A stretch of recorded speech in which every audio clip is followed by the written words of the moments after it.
Hi, this is Lisa and Jason from the Designated Quizzers podcast, and you're listening to Pop Goes Your World. If you haven't already, subscribe on iTunes. And while you're there, please leave us a rating and review. And now it's time for our feature presentation. I'm Chris McBrien, and the pop culture from Generation X is everything to me. And I'm Derek Myers, and I'm here to educate Chris on the great pop culture of today's generation. Episode 223, TV Dads.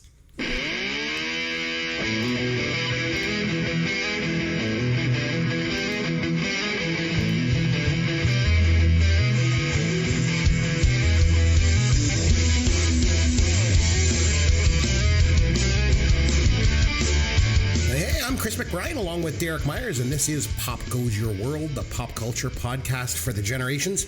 We're back from a short unintentional break, but we're back. And this week we've got something very special lined up. Not only will we be running down our top 5 favorite TV dads this episode, we're joined by a very special guest. This week we're joined by Cian Cruise. Cian is a writer, a freelance consultant, and if I'm not mistaken, Cian, you're a dad too, isn't that right? Absolutely. Yes. And Cian, you've also written cultural criticism for Playboy magazine, a personal favorite of mine, by the way. I only read it for the articles. Of course. You've also written for Vulture, the Toronto International Film Festival. Derek's a big fan of TIFF. And Cian is also the author of the new book, Dad Bod, which can probably be best described as a book of essays that take kind of a philosophical look at fathers in pop culture. So it's right up our alley. And especially in the book, the way Cian looks at these fathers in pop culture, he takes a look at kind of what they can tell us about things like identity and masculinity and what it means to be a dad. So anyway, Cian, Derek and I wanted to thank you for taking time out of your busy schedule to join us. I know you're in the middle of your book tour. So welcome to the show. Well, thanks so much for having me. Now, Derek, anything new in the world of pop culture for you? We've been away for a couple of weeks. Knowing you, you've probably been able to get a few things in. What's going on? Yeah, I've had an opportunity to take in a lot of stuff, and unfortunately, there is only one movie, and it's a new movie that I just saw in the theater this week, and there are no documentaries. So, I'm going to disappoint the fans a little bit, but I watched a ton of TV, and I know with our guests, we're going to have a lot to cover. So I'm going to sort of do speed round of sort of what I've been seeing, what I've watched, what I like. For the most part, these have all been pretty strong. I will take a couple minutes to just dive into a couple of them, but I'm just going to start at the top of the list in no particular order and just rhyme through them here. So first thing I watched was The Boys season 3 on Amazon. It just finished up its 3rd season. If you've been watching this show and you've enjoyed it so far, you're going to love this new season. I know it's already been picked up for season 4. So there's more boys to come. It's obviously based on a comic book, so there's a ton of source material for the writers to draw from. But I loved it. I thought it was great. I now it's not going to be for everybody because it's very graphic, very dark, a lot of swearing, a lot of inappropriate sexual content, not hardcore sex or anything like that. But it's not for everyone. But if you've enjoyed The Boys so far, check out season 3. You're going to love it. See, Cian wouldn't mind that. He's written for Playboy, so it's all good. Well, there you go. Yeah. I watched the first episode of a new series that just dropped on Amazon starring Chris Pratt called The Terminal List. Chris Pratt, you might remember from Parks and Rec or Guardians of the Galaxy. It's been getting a lot of positive buzz. I think partly because it's new content and people love anything that's new and shiny. I watched the first episode and I did not enjoy it at all. I thought it was kind of slow. I really don't have any reason or motivation to continue with this one. I know people have really liked it. I am not one of those people. I cannot recommend The Terminal List. Sorry, people. I watched the new Star Trek series called Star Trek Strange New Worlds. It has been airing one episode a week for the last 10 weeks. The 10th and final episode of the first season dropped last week. This show got better with every episode. It is by far my absolute favorite Star Trek series ever. It is so good. Chris, I know you're a fan of the original Star Trek series. I think you would really enjoy this. The premise is that it's the Enterprise before Captain Kirk joined the Enterprise. So it's got Captain Pike and it's got Mr. Spock, who we know from Star Trek lore was a part of the crew before Kirk joined, as well as a few other characters that have been introduced peripherally through some of the other shows. The production value is amazing. The performances are amazing. The characters are memorable. The shows are great. I can't stress how good this show is. They are currently shooting season 2, which should be available pretty soon. It's fantastic. I love it. It's great. Along that line, I watched The Orville. Season 3 is now available on Disney+. The Orville is the Seth MacFarlane Star Trek love letter. We'll call it that. So Seth MacFarlane, people might know from Family Guy, American Dad, that kind of thing.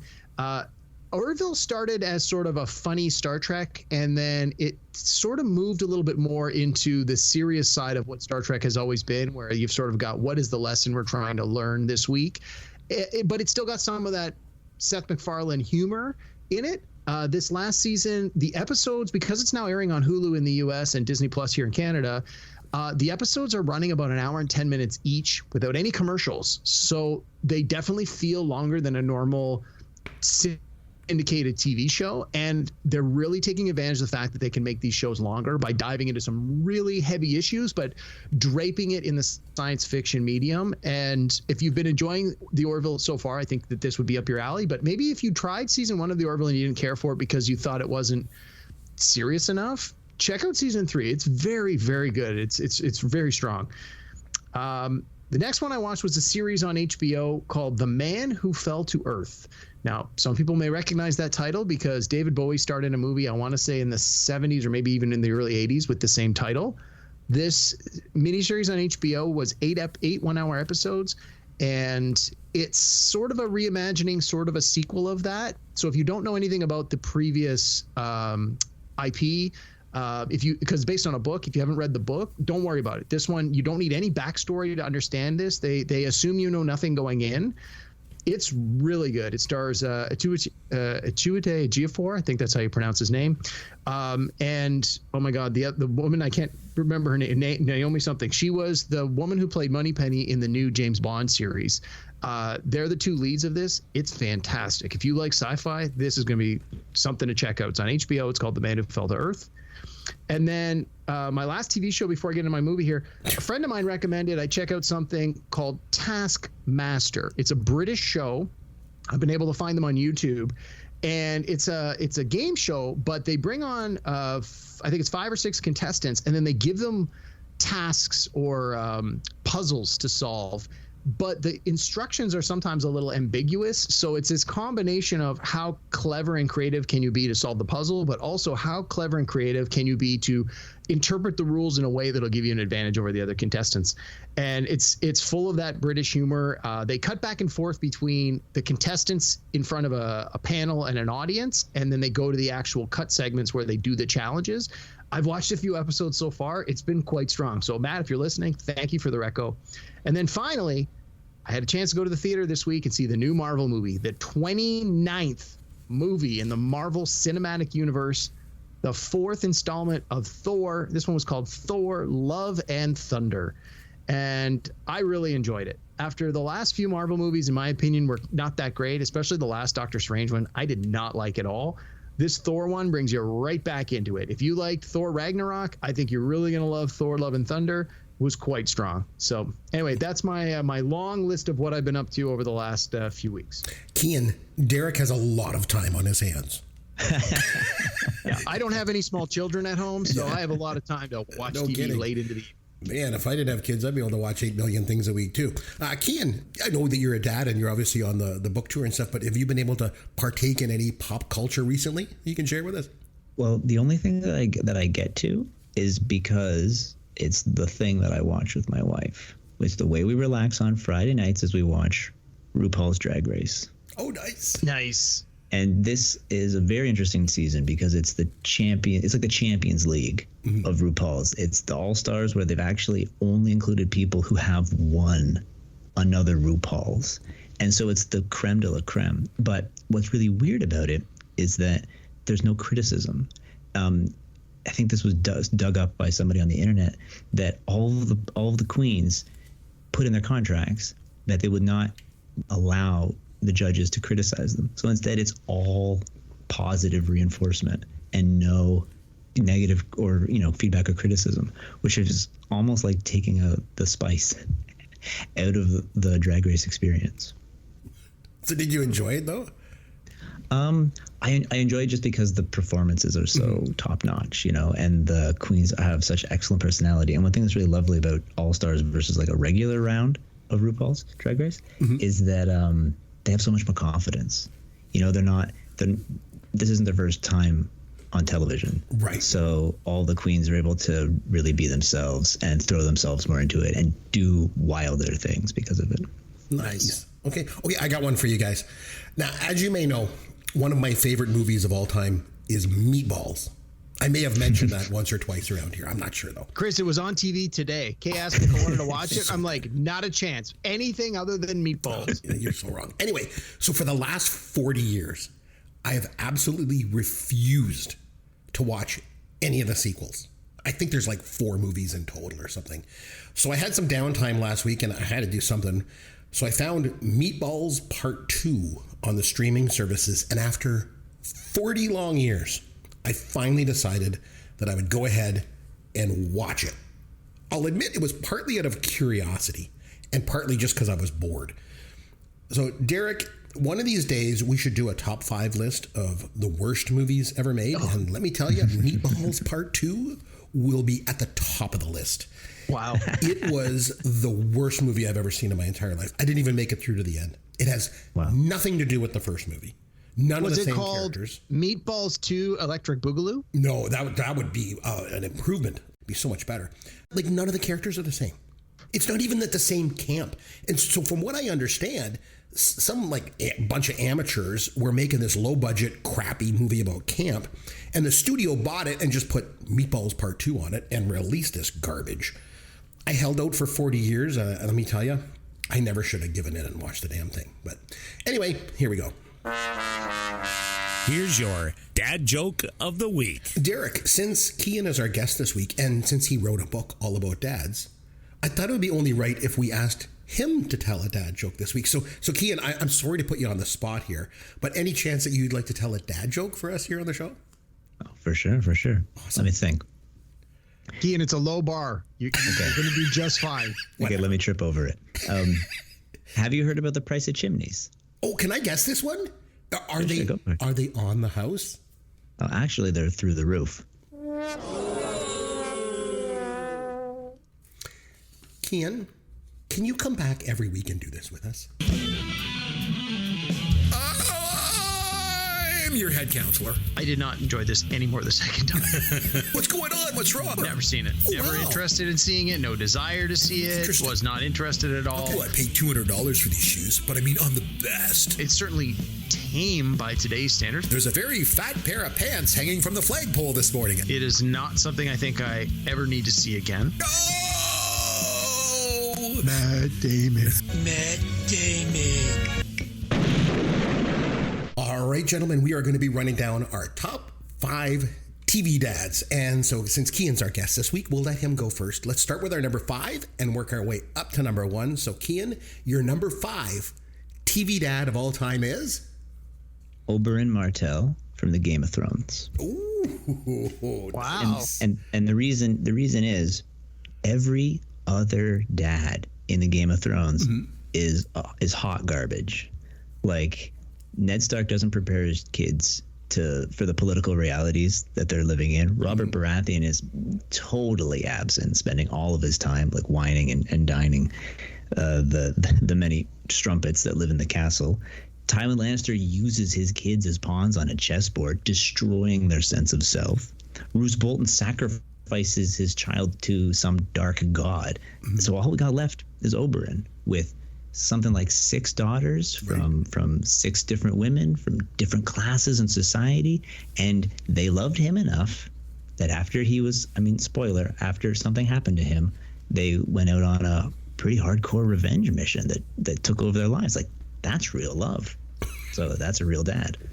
That's a great pick. Now that you put it, so you said it, and I thought you picked wrong, and then you just justified it. I'm like, wow, yeah, he's got a point.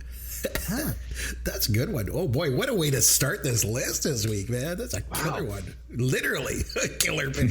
Okay, so Derek, you're number 5 TV dad. Can it hold up to that one? I don't know, but go for it. Well, I don't know if it will. So a couple of things just before I jump into my list. I really had a hard time ranking these picks 1 to 5. So I'm just going to do them chronologically based on when the show they appeared on debuted. So I'm going to start with the oldest show and work my way to the newest show. I figured that was the only, I couldn't think of a better way to do it other than alphabetically, but that makes more sense to me. Sure. I also so when we do these lists, a lot of time I get feedback, especially from some of my friends that listen to the show, where I get a lot of crap. Why didn't you pick this? Why didn't you pick that? So I'm going to head that off at the pass right now and say, I'm not going to pick a dad from a show I never watched. Here's a list of 10 shows I've never watched. These people will not be on my list. Full House, Family Matters, Home Improvement, Everyone Loves Raymond, This Is Us, Blackish, Mad Men, The Sopranos, Friday Night Lights, Schitt's Creek, and The Wonder Years. So I haven't seen any of those shows, so none of those dads are going to be on this list. Don't yell at me because you think they should be on the list. I haven't seen the show. I have no leg to stand on. So with that out of the way. Hold on, you've never seen Schitt's Creek? That's kind of wild. That's no, amazing. No. And you know the really cool thing, Cian, is you can say Schitt's Creek, but you can't say shit. No, of course not. You know, it's so funny. So they beep it out. Go figure. Yep.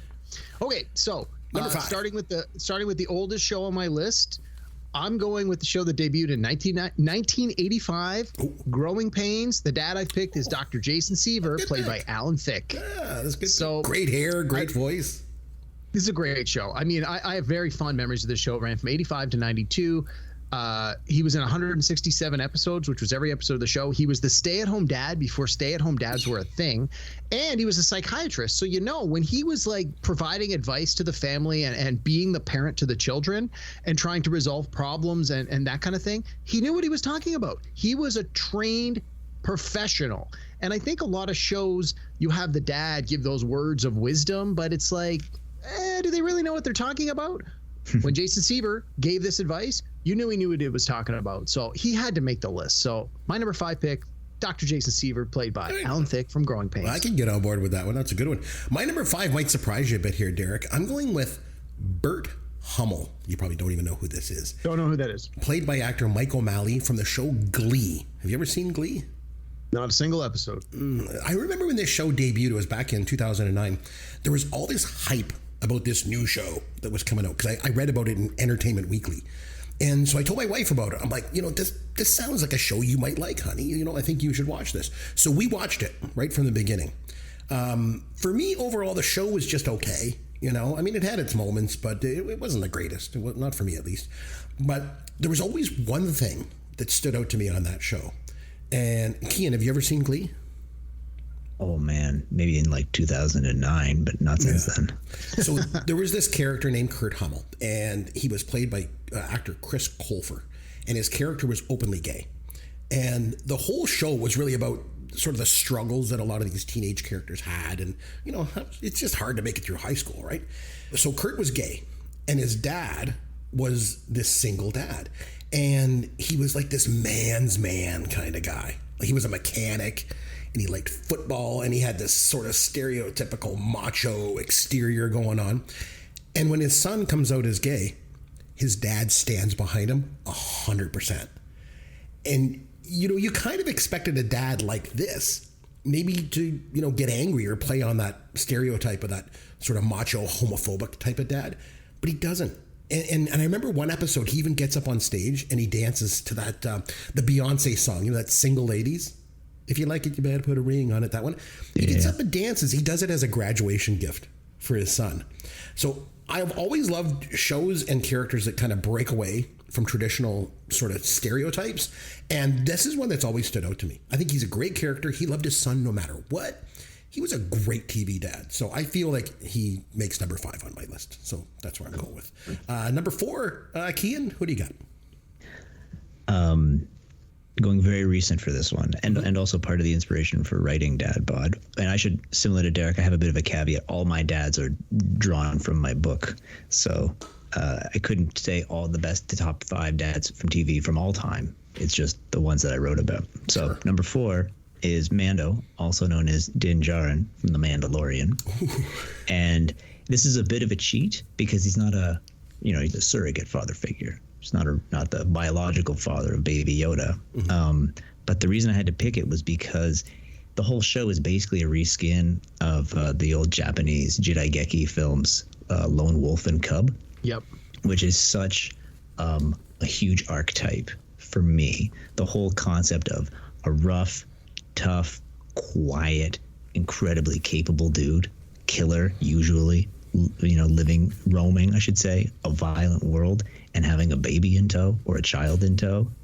That just hits me right in my heartstrings every single time. And The Mandalorian is a great contemporary example of that I would say takes the archetype in a really cool direction, because he's able to give the kid up at the end. He's able to say, I've taken it this far, but you need something else. You need something more. I think that's one of the hardest things for a lot of dads to do. They sort of take on the mantle of father too hard. They can't give it up. So for Din Djarin to give that up, I think, speaks to a very cool transcendence of that role. Derek, Cian has really brought his A game this week. Yeah, no, I thought my number 4 pick was strong, but it's going to be tough to beat here. But I actually have some similar themes with my number 4 pick. What do you got? All right, so I'm going with, from the Fresh Prince of Bel-Air that debuted in 1990, I'm going with Philip Banks, Uncle Phil by James Avery. Oh, yeah. So, to your point, we all know him, the TV audience knows him as Uncle Phil because the show revolves around Will Smith, and he plays Will's uncle. But you got to remember, Philip Banks, the character Philip Banks, was a father to originally 3 children, and then they introduced a 4th children towards the end of the show. And the whole idea is that Will Smith's character does not have a father figure in his life, and he's getting into trouble. And so his mother sends him to live with his aunt and his uncle and his cousins. And so Uncle Phil becomes the father he never had, the positive influence. Here's a man of color who has overcome diversity, who has done very well with his family, with his career. He's a lawyer. He eventually becomes a judge in the show. Like, he is the pinnacle of what everyone aspires to be. He's living the American dream in the most positive way, and yet he has struggled against diversity his entire life, so he can provide those life lessons to his children, even though he's providing his children, and in this case Will, who is his nephew, with opportunities and finances that he never had. He's also able to impart that real life experience and wisdom, and much like my previous pick with Alan Thicke's character in Growing Pains, who's a doctor, in this case Uncle Phil's a lawyer, Uncle Phil is a judge. Like, he has not only lived it, he is now has a career where he is able to defend those who need it, or persecute those who deserve prosecution rather, in the legal arena. So, I think no list of TV dads is complete without the Honorable Philip Banks on the list. Oh, that's a good pick. I like that one. Okay, my number 4. I'm going with Tony Maselli. Tony Danza on Who's the Boss. It ran from 84 to 92. And in it, as I'm sure everybody remembers, he plays this former professional baseball player. And he is just ingrained in the fabric of New York City. He's Italian. He lives in this Italian neighborhood in Brooklyn. Like, he's just part of the neighborhood, right? But it's not a very good neighborhood to raise a kid in. Like, he's a single dad because his wife died. And his daughter, Samantha, played by Alyssa Milano, she gets in a fight and she gets this black eye. So he decides, that's it. I'm moving. Can't raise a kid here. And so he moves to Connecticut and takes a job as a live-in housekeeper for this rich female executive. And the show flips a lot of stereotypes on their heads. Like, in this case, the woman is the breadwinner. The man is the homemaker. And back in the 80s, that was not very common to happen. And it also really plays on that macho Italian stereotype, because they make Tony sensitive and he's like caring, and then he becomes a role model for Angela's son, Jonathan. And so for all those reasons, I think he makes a great TV dad, and he's number 4 on my list. So that's what I'd go with. Chris, he was, if we needed to make a top 6 list, he was my number 6 pick. I think it's a great pick. The fact that you take that gender role at the time of the male housekeeper, this macho guy having to take on what has been traditionally a female role at the time in society, and sort of swallow his pride to do what's best for his daughter. Yeah, believe me, he was right there with Jason Seaver. Those were my 5, 6. So I'm glad you got him on the list. Yeah, he did it. He did it all just to make a better life for his daughter. So I thought it kind of endeared him to me. All right, number 3, Cian, what do you got? So for me, number 3 is riffing on a similar vibe as your number 5, Chris, which is Major Garland Briggs from Twin Peaks. Oh. So he comes off kind of, if you were to look at him, I mean, he's a military man. He's a very high-ranking military officer, and he has that kind of, staccato delivery like you would expect from an authoritarian figure. And yet, the way that's all spun is that so his son's going through a lot of hard times. Twin Peaks is a weird place. And he tries to connect with him authentically and emotionally, aware of his son's emotional needs, Bobby Briggs, and putting himself out there in a way that I would have never expected from the regular gruff military figure. So again, he's that stereotype on the outside, but then completely inverted through his activity. So much so that when they see that Bobby's having a hard time, they take him to a psychiatrist, which would be the totally normal thing that you would do. And then when the psychiatrist says, I'd like to meet with Bobby alone, they say, after initially having some trouble with it, they accept it. They say, okay, this is what our son needs. Not our support directly, but the support of a professional. Oh, man, I tell you, bring in the goods. All right, number 3, Derek, who do you got? All right.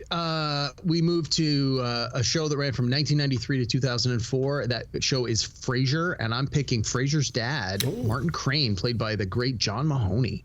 So for those people who maybe are a little younger, there was this show in the 80s you might have heard of called Cheers, and Frasier was a supporting character introduced pretty early on in the show, and eventually was the only person from Cheers to get a spinoff. And then the spinoff ran 11 seasons and just won every award you could think of.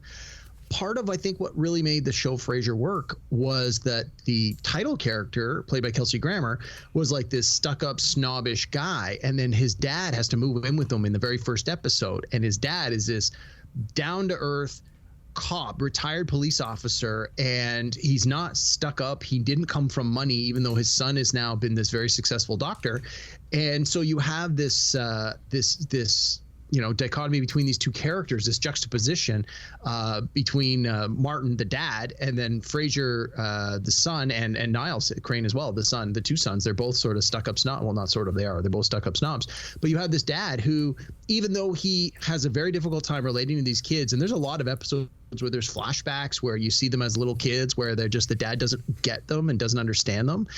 Even though there are so many differences between them, at the end of the day, he's still their father, and he's still able to, see the world in a way that they don't, and he can provide that perspective. And sometimes it's played for laughs. A lot of times it's played for laughs. But there's a lot of episodes that really just, it touches you right in the feels, and you're like, wow, the dad really, it's clear that he loves these kids. And even though they might see him as a burden sometimes, and that they don't necessarily understand why he does what he does, or they may look down on him because of what he does, there's still this fatherly love despite these obstacles that he's clearly had to face over the years. And I think he needs to be on there. And so Martin Crane is my number 3 from Frasier. There was one other spinoff from Cheers, by the way, the Tortellis. They had a spinoff. Did they even last a full season? I think they got canceled in the first season. Yeah, I think so too. Yeah, but I do remember that. Okay, so my number 3, I'm going with Stephen Keaton, played by Peter Grosz on Family Ties, which ran from 82 to 89. I always loved the premise of this show. So the idea that these hippies from the 60s get married and then start a family, and then, of course, their son is a staunch conservative who basically has a completely different set of values. I love the idea of flipping stereotypes on their heads, and this show really, really did that well.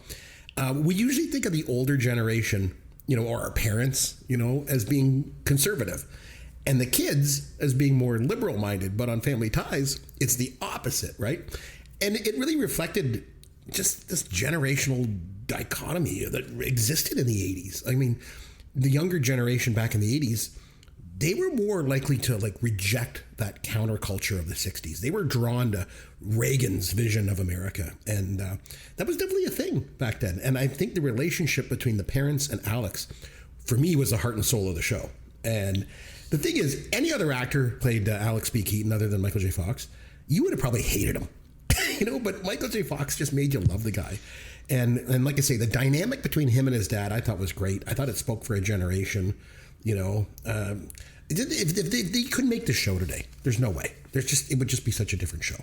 But back in the 80s, when conservatives were focused on things like fiscal conservatism and not all this conspiracy theories and crap, it made for this great dynamic between a father and son. So that's my number 3. So Cian, number 2, what do you got? Oh, I just want to add like a 3A to that dynamic of the father being liberal and the son being conservative. There's a great Monty Python sketch with the same dynamic where the father is a playwright and the son is a coal miner. But they have the personalities of the father has the personality of a coal miner and the son has the personality of what you would expect from a playwright. So it's just nonstop screaming British clash between Graham Chapman and Eric Idle. It's one of my favorite sketches of all time, and it hits that exact same bar of like father-son inversion. Very cool. Very good one. Nice. All right. For my number two, my number 2 is Johnny Rose from Schitt's Creek, because he, similarly to a lot of the dads we're talking about, he's a stereotype that's been twisted on its ear a little bit. He seems like a bumbling dad. He seems like this disconnected dude because he ran this corporation for a bunch of years and he doesn't have any idea what's going on with his family. But somehow he's actually competent. He despite falling all over himself and despite saying the wrong thing hilariously because it's Eugene Levy, 9 times out of 10, he still has a real emotional connection that then builds over the course of the show. So much so that I would say he provides the emotional column that supports the rest of his family through this. They lost everything. So he supports them throughout that transition of trying to find a new path in their life. And he does that by doing it himself. He models the behavior of trying and failing and trying again, which is what every single one of them needs to learn how to do to create a new life for themselves. Very cool. Nice. All right. Good. Derek, what do you got for number 2? So number 2, again, moving chronologically through my list, I'm looking at a show that debuted in 1998. And I will say, when we did our TV Moms episode, probably a little less than a year ago, this is the only show that appeared on the mom's list and on my dad's list, where I had the mom on my mom's list and the dad on my dad's list. And that's that 70s show. And this is Red Foreman, played by Kurtwood Smith. So the premise, I mean, that 70s show is the family sitcom, but Kurtwood Smith playing Red Foreman is not your typical dad. He's gruff. He's a veteran of the Korean War, and he's constantly calling the kids dumbass. But at the same time, he's not doing it in a malicious way. He's clearly trying to impart some experience and some wisdom on these kids. And although he plays that tough dad, there are a lot of episodes where you can genuinely see his love and his care of these kids.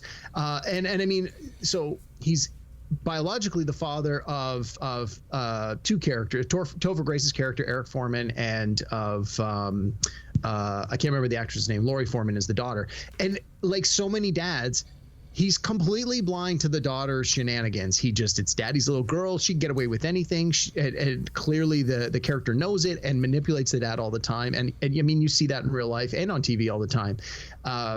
But at the same time, they have so many of the friends constantly coming over to the house, and you even have some of the friends eventually moving into the house. And there's a great episode, I want to say it's in season 1, where the character of Hyde, the parents, Foreman's parents, discover that Hyde's mom and dad have left, and he's basically living alone. He's been abandoned, and it's Red Foreman that eventually just puts his foot down, and he's like, get in the car, like, you're coming to live with us. Like, he realizes that this kid, even though it's not his biological son, needs support. He needs the love of a family, and despite any sort of hardship financially that they may incur by bringing on this potentially 3rd child into their home, he's doing it because it's the right thing to do. You look out for your own, and he's constantly portrayed as this dad that's just a provider. He's a good role model. Again, despite being gruff and despite being hard, despite constantly calling them dumbasses and all that, you can really get the sense that he's just looking out for the best interest of these kids. He's trying to toughen them up for real life. He's trying to make sure that they are are ready to experience the world as he has already experienced it. So he makes my number 2. I think if this was a ranked list, he would be my number 2 anyway, but it just so happens chronologically it works out that way. So Red Foreman from That 70s Show is my number 2 dad. Nice. I like that one. Okay, my number 2, I'm going with James Evans Sr., played by John Amos on Good Times from 1974 to 1976, because he was only on the first 3 seasons. So he was James Evans Sr. because Jimmy Walker was James Evans Jr., or JJ for James Jr. for short. Man, oh man, John Amos was phenomenal on this show. He was this strict guy, and he had a lot of anger in him, which pretty much came from the world around him that was prejudiced against him and anyone that looked like him. Society was pretty much designed to keep him in the ghetto and keep him poor. He wasn't educated, he couldn't get a steady job, and all he wanted to do was provide for his family. And then that was basically taken away from him when they killed him off after the 3rd season. Now, I think a lot of it was because as the actor, he disagreed with Norman Lear on some of the artistic direction of the show, so they canned him. But as a dad on the show, he was proud, he was loving, he was frustrated with the world he lived in, and he represented a huge part of the American demographic that basically did not have representation on TV at that time. Like most of Norman Lear's TV work, Good Times was groundbreaking, and James Evans Sr. was, a groundbreaking TV dad. So I think he deserves to stand up there with the best TV dads of all time. And speaking of the best TV dads of all time, we're at number 1. So Cian, who's your number 1 TV dad? My number 1 TV dad is Bandit from the Australian cartoon show Bluey. Wow. So never heard of it. Let me set the stage here. Please, I feel like I'm going to need some context. So Bluey is an Australian cartoon show. Runs about 7 minutes long. It's only about 3. It's 3rd season. It was just announced today. Its 3rd season is coming out in August on Disney Plus. It's very new. Yeah. And for me, Bandit is the paragon of a contemporary father figure. Before I say all this, I need to mention he's a dog. Like, he's a cartoon dog, and he's a better dad than me. Not only that, he's a better dad than anyone I know in real life. So let me dive into why. He's constantly supporting his kids' mental, emotional, and physical well-being through play. That's pretty much it in a nutshell. But when you start to unpack how that works in the show, it's this incredible moment of social realism in something that could have been as simple as Peppa Pig. And the show was initially pitched as a kind of Australian version of Peppa Pig. We're going to have regular families, but they're going to be animals in this cartoony fun land. But the whole show is based on the creator who wrote every single episode. There's I think there'll be up to 200 and something episodes when the 3rd season is released, on actually playing with his 2 daughters, who are the ages of the 2 kids in the show. And so every episode revolves around the actual insane antics that real kids get up to, and the kind of beautiful conflict resolution that they can develop through imaginary play. So that's the core of Bandit. But then on top of that, he's a great role model for fathers because he is not quite a stay-at-home dad. He works, but he also spends a lot of time at home. 50-50 on domestic chores, 50-50 on taking care of the kids. And he does domestic chores happily, which I think is a huge step forward against sexism, basically, is for dudes to recognize that domestic chores are what help us have a nice life, instead of something that is beneath them. So he's happily doing domestic chores. He's spending time with the kids. He's modeling not only good behavior, but good behavior through constant play. So that kind of just sounds like a bullet list of medicine of here's all the things you tick off to be a good contemporary dad. And the show is based on modern parenting psychology. But the caveat is that it's also hilarious and heartbreaking, and usually both in the same episode, because the play that the kids go through is so wild and inventive. It's inevitably hilarious because they're spraying water all over themselves, or they're being impossible to wrangle because they're real kids. or they're acting like real kids. But then it's also heartbreaking because for a new parent, you see the magic of parenting in this show and you feel seen. I had, like Derek, I hadn't even heard of that show. And in case you didn't notice, Cian, I'm a little bit fixated on old pop culture, if it's not too obvious. So being educated with some of this newer stuff is great. That's a good one, man. All right, Derek, you're number one. Who do you got? Jeez, talk about a tough act to follow. How come I have to follow him? Why can't you jump in next and then I can follow your crappy pick? All right. So I'm actually going to circle back to the beginning because, Cian, the first show that you pulled from on your number 5 was Game of Thrones. I'm going back to Game of Thrones for my number 1 pick, and I'm going with Ned Stark, played by Sean Bean. Now, I agree with what you said at the top, but I'm going to sort of twist that a little bit and sort of talk about why I have him on my list. So, Game of Thrones is a TV show, ran from 2011 to 2019, and the first season was 10 episodes. Ned Stark appeared in all 10. And I mean, spoiler, if you haven't watched the show by now, come on, it's been out 21 years. It's been out 11 years. He gets killed at the end of the finale of season 1. And that just sets everything else in motion. I mean, everything else was already in motion, but that's certainly a catalyst to just spark so many things moving forward at lightning speed. Despite the fact that his character is killed at the end of season 1, he is referenced in almost every single episode after that. Everybody, all the characters in this world hold him in high regard. Even the people who disliked him, even the people that hated him, even the people that actively killed him constantly praise him for his character, for his beliefs, for like what some people see as a weakness, other people see as a strength.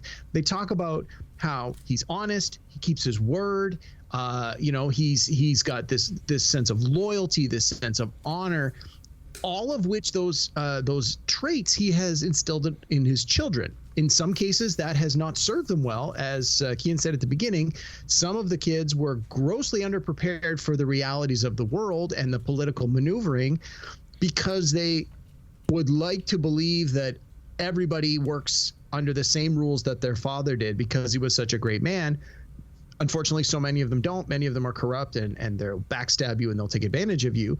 And some of the kids have to really learn that the hard way. But just the in a show that is all about everybody killing everybody and everybody trying to get ahead at the cost of everybody else, you literally had this one character who was introduced in the very first episode and is killed at the end of the first season. And he's held up as this is what everybody should aspire to be. And even his children held him on that pedestal and said, my father was a great man. My father is a great man. And when he gets killed at the end of the first season, that really motivates so many other of the characters, including his children, to either carry on the beliefs and the ideals that their father presented, or to try and do the right thing because that was what their father had taught them. So despite some of the shortfalls and some of the things that his character may not have adequately prepared his children for, I think there was more good than not out of his life lessons. And so he's my number 1 pick. Like I said, as it just so happens chronologically, it was my newest show on my list, but he was my number 1 all along. So I'm going with Ned Stark. All right. Okay, my number 1, Derek. I know you would probably think that I would go with Howard Cunningham from Happy Days here.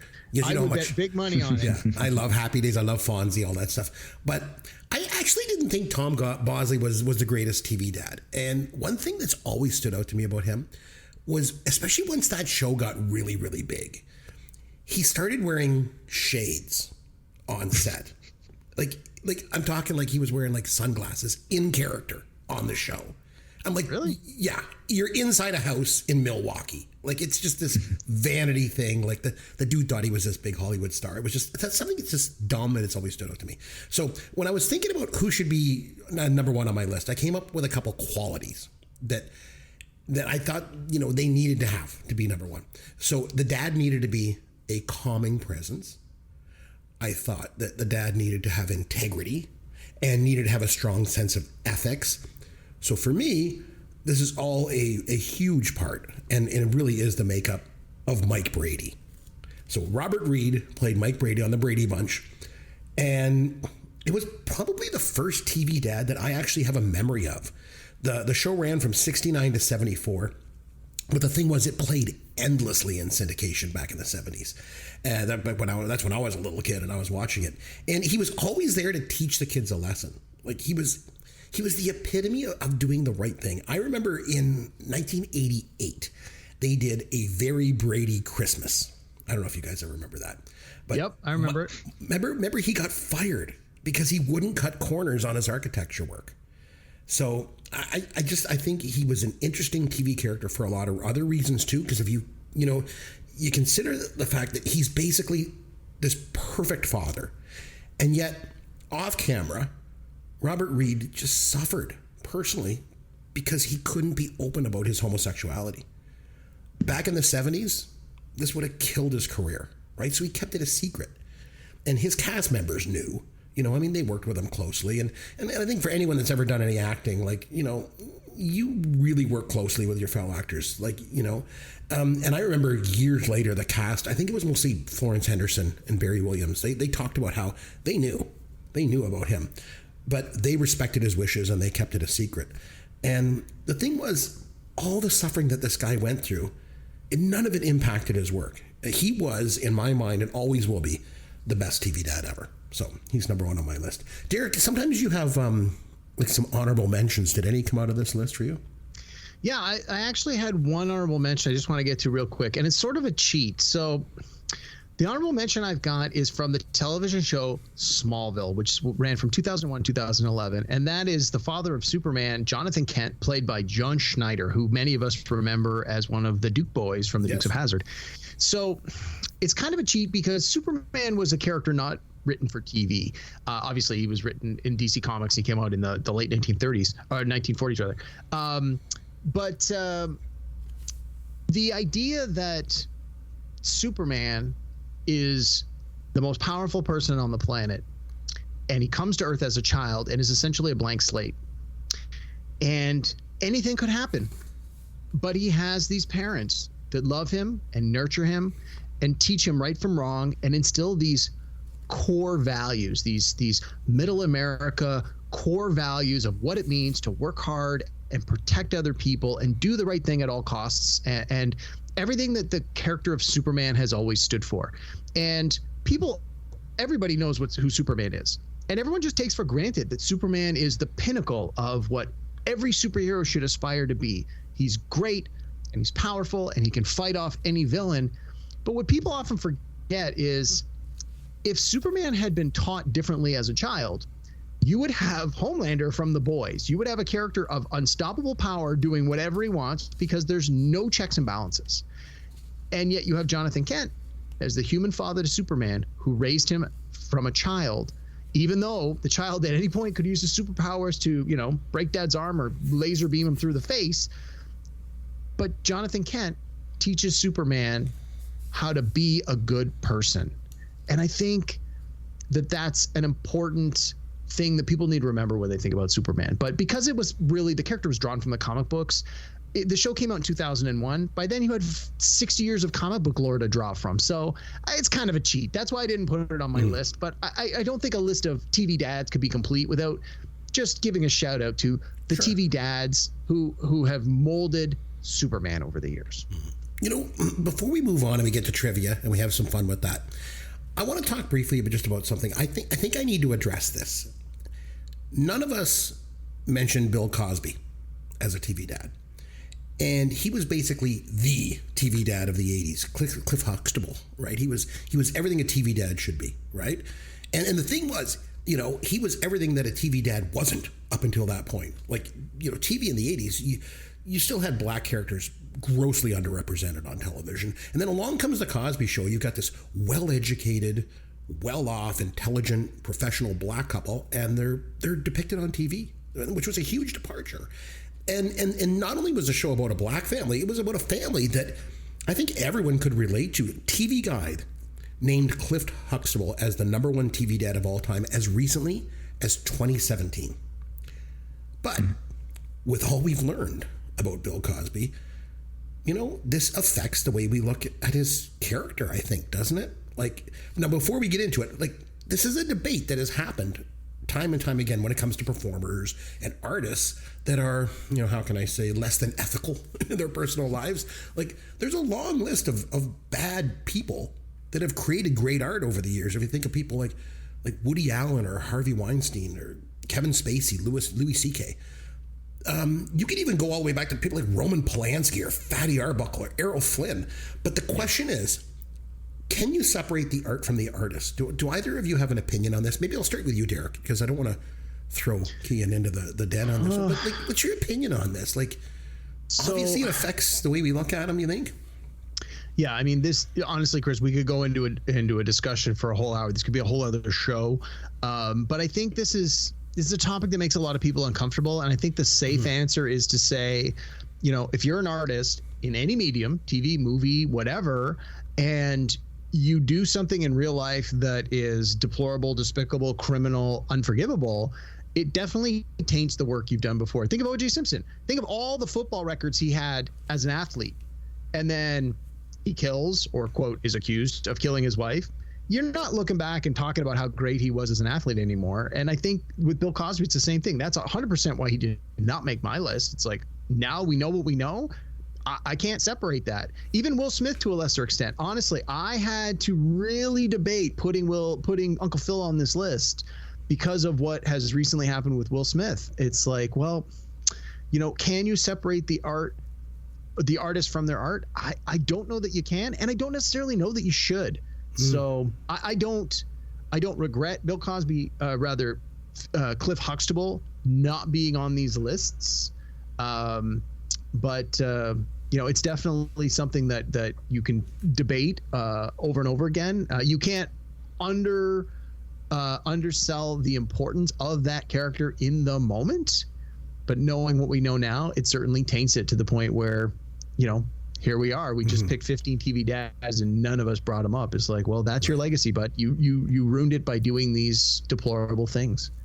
Cian, I don't want to put you on the spot or get controversial, but can you separate the art from the artist? Cool. What do you think? Well, I mean, I think that I think less than separating the art from the artist, because I don't think that's possible unless you have an anonymous artist or an enormous amount of history, much more so than we'd be able to for a TV show. An enormous amount of history has gone by.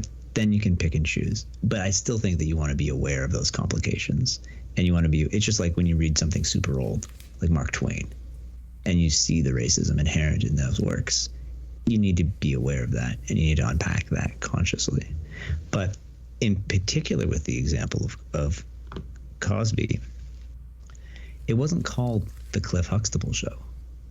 It was called the Cosby Show. And I feel like that association built off of his previous work as a stand-up comic so much that it was read by so many people as being, and if not autobiographical, because obviously he wasn't a doctor, in some way pseudo-autobiographical. We thought naively, and I was a kid at the time, I definitely felt this, that character was Cosby.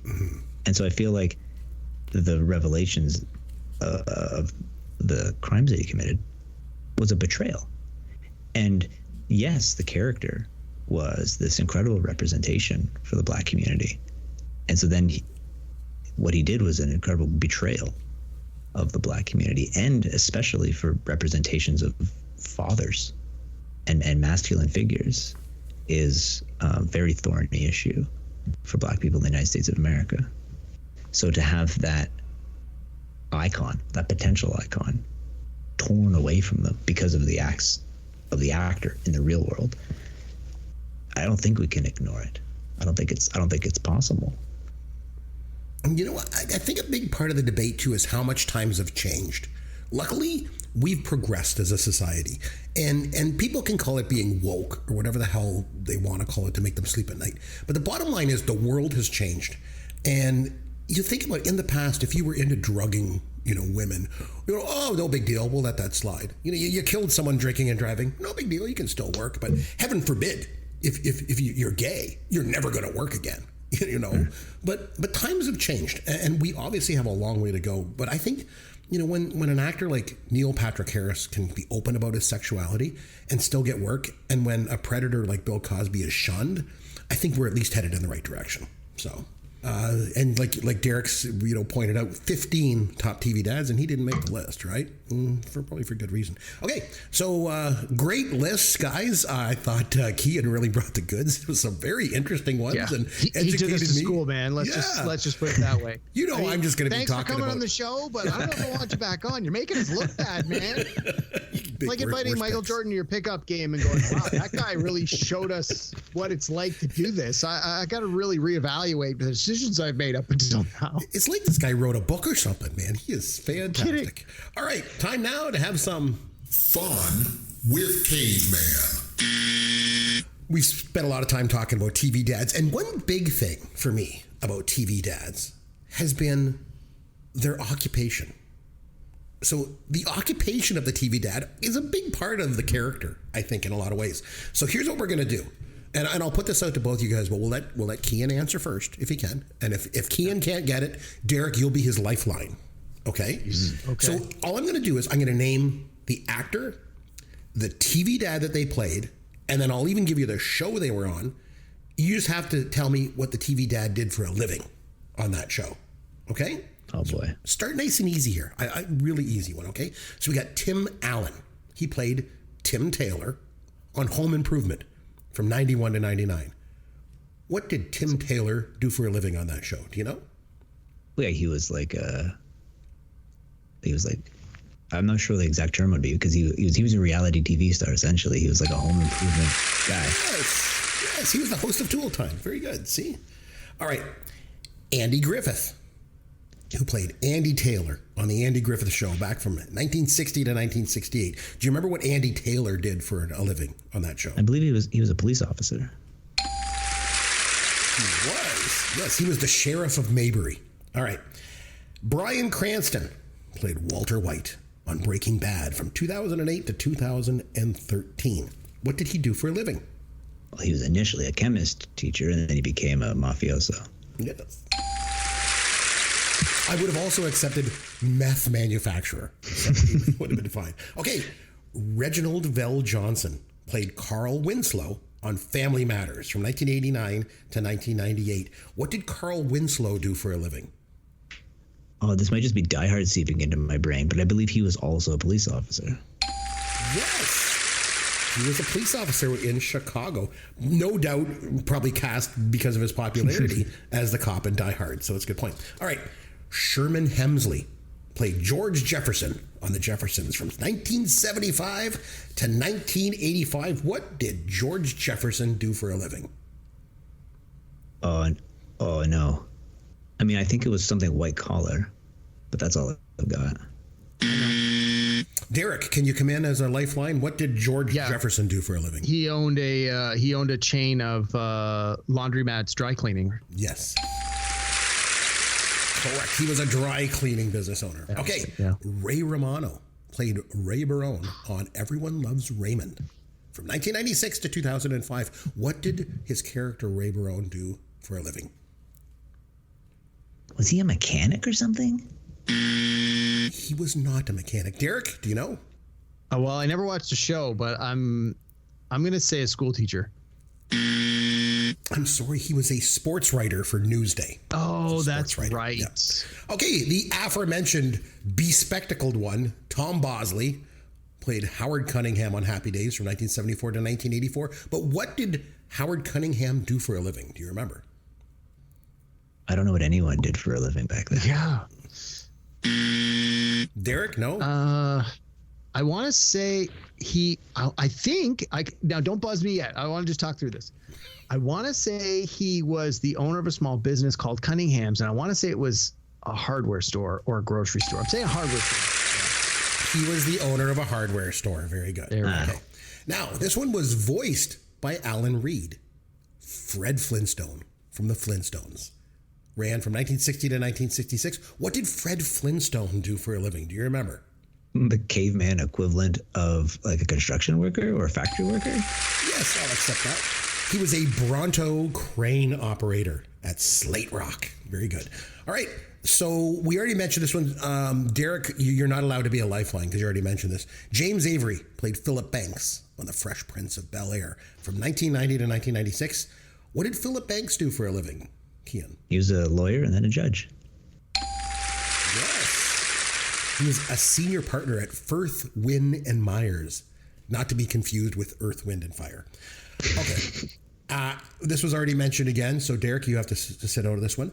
Alan Thicke, who played Jason Seaver on Growing Pains from 85 to 92. What did Jason Seaver do for a living? Psychiatrist. Yes. Very good. All right, 2 more. You're nailing these. You're killing it. Okay, Bob Saget was a great TV dad, too, by the way. Danny Tanner on Full House from 87 to 95. Do you remember what Danny Tanner did for a living on that show? Whoa, no. Was he like a real estate agent or something? He was not. Derek, any idea? Yeah. Although I didn't watch the show, he was the host of a morning talk show like Good Morning America. Bonus points if you can name the show that he hosted. Oh, it was like Good Morning San Francisco. Oh, it's so close. Hello, San Francisco. I'll even give you. It was Wake Up San Francisco. Wake Up San Francisco. I knew it was something on the West Coast because I remember the Golden Gate Bridge was in the title sequence. Again, exactly. I didn't watch the show that often, but I'm familiar with it. All right, last one. I'm going to go with a newer show just for you, Derek, because I know I'm not sure like this. But Cian, can you? I don't know if you ever watched How I Met Your Mother, but Josh Radnor played Ted Mosby on that show. Oh, yeah. And it ran from 2005 to 2014. What did Ted Mosby do for a living on that show? I've never seen that show, so I'm just going to guess the most 2005 job I can think of, which is software developer. No. Derek? Well, some people might think that he was a model for red cowboy boots, which would be wrong, but I can see why you'd think that. No, he was an architect. Yes, he was an architect. You guys did awesome. So you got almost everyone. I think there was just one you didn't get, maybe. It was Ray Barone was the only one. Other than that, you did good. Big thanks to our guest this week, Cian Cruise. As I mentioned at the top of the show, Cian has a new book out. It's called Dad Bod. It's available wherever you buy your books. You can get it on Amazon. That's where I got mine. And you can follow Cian on Twitter at Cian Cruise, which is CIANCRUISE, Cian Cruise. And if you're looking for just a great book to read, whether you're a dad or not, it's got all kinds of pop culture stuff in it. So give it a go. Dad Bod. Cian, thanks for joining us on the show. We really appreciate it. Thank you so much for having me. Yeah, best of luck with the book, and I hope that everything goes well, and I hope your book tour continues really well.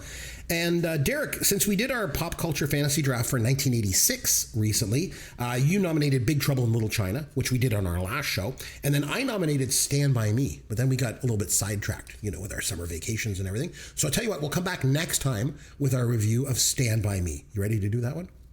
Oh, absolutely. It's a great movie. I can't wait to talk about it. See if it holds up, right? So make sure you come back and join us next time out when we discuss Rob Reiner's 1986 film Stand By Me. And until then, it's Chris McBrien on behalf of myself and Derek Myers saying thanks for listening to Pop Goes Your World, the pop culture podcast for the generations.